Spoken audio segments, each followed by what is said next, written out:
the one who lived a perfect life, took our imperfection upon himself, was beaten, bled, suffered, and died because of our sin, showed up in the life of sinners to make sure every single one of them knew this counts for you. This counts for you because your sin is buried, but your Savior is not. Early in the morning, Jesus stood on the shore, but the disciples did not realize it was Jesus, and he called out to them, "Hey fellas, you don't got any fish, do you?" This is the Mike translation. And they said, "No."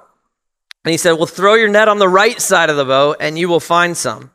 When they did, they were unable to haul in the net because of the large number of fish. This is kind of wild. These guys have been hanging out with Jesus every day for 3 years, and they didn't recognize it was him on the shore shouting out to them. Seems like they should have. But I think the reason they didn't recognize Jesus is the same reason so many of us don't recognize Jesus. They weren't looking for him. They weren't looking for him. They were pretty sure he was dead. If they really believed that Jesus had risen from the dead, they would have never been in the stinking boat. They wouldn't have gone back to fishing. They would have been telling the world that God stepped out of eternity into the human story, that he died so that we could be forgiven and unlock death from the inside so that we could live. They'd have been dedicating their lives to that, but that's not what they were doing. They were fishing because right up until this moment, none of them believed. And I want to press pause at this point in the story because it's so huge. They were fishing because they didn't think Jesus was alive. And then he showed up on a beach and he cooked them breakfast. And after this day, every single one of them aimed the rest of their lives in the singular direction of telling people what they had seen in the face of horrifying persecution, torture, and death. All of them.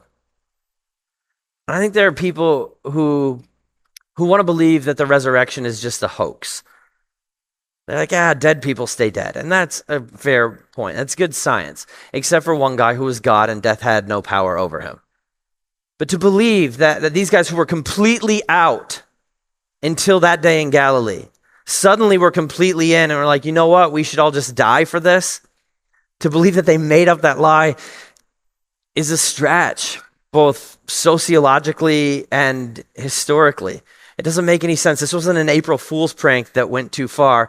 These guys saw something and demanded that the world know about it. And they felt like it was all right, even if it cost them their lives. And they're not the only ones either. A couple months after this, Peter preached to the entire city of Jerusalem. And he's like, Jesus is alive and you've seen him. And everybody wasn't like, Everyone was like, yeah, we have. We have. And thousands of them put their faith in Jesus Christ and began to follow. And they got tortured and murdered for it too. But they knew they needed to tell the world what they had seen with their own eyes. I love the way a guy named Charles Colson explains his conversion to Christianity from atheism. At one point, he was one of the most powerful men on earth. He was part of Richard Nixon's administration. But then he got caught in the political espionage and the cover-up of the Watergate scandal, and he spent some time in prison. And while he was in prison, he began thinking through the truth claims of Jesus. And this is what Colson wrote. I know the resurrection is a fact, and Watergate proved it to me. How? Because 12 men testified they had seen Jesus raised from the dead, and then they proclaimed that truth for 40 years, never once denying it. Every one was beaten, tortured, stoned, and put in prison. They would not have endured that if it weren't true. Watergate embroiled 12 of the most powerful men in the world, and they couldn't keep alive for 3 weeks. You're telling me 12 apostles could keep alive for 40 years? Absolutely impossible.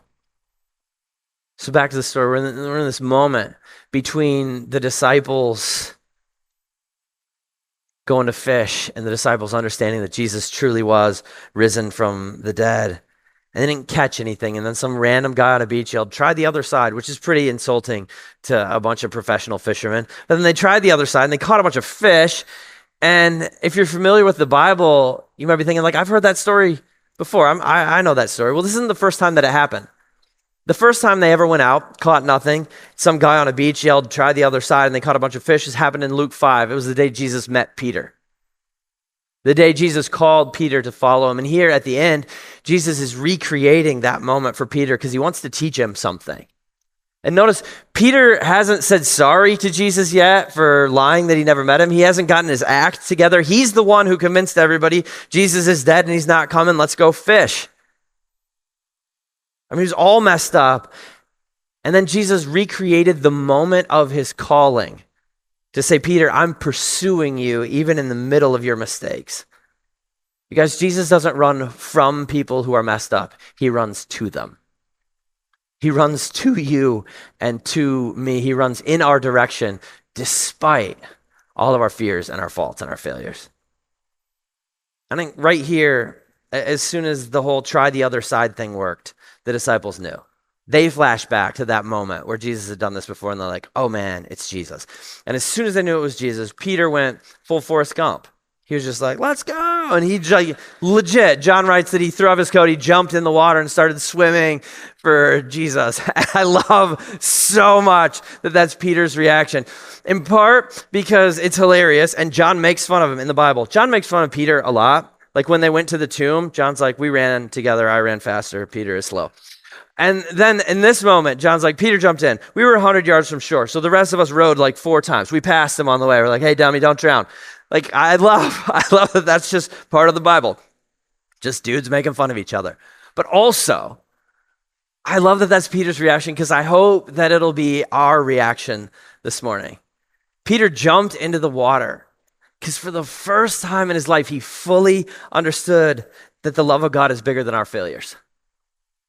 The love of God is bigger than our failures. And so what does God see when he looks at you? Somebody he loves. Somebody he loves so much he would give anything to have you in his family. And he wants to welcome you in, even now, in the middle of your mess, just like he did for Peter the day he cooked breakfast on the beach. I talk to so many people in this job who used to believe, or they used to go to church. Maybe they had a grandparent who brought them when they were kids. And for a lot of people, it's the same story. It's like, it's not even that I don't believe in Jesus. I don't know that I have a spot.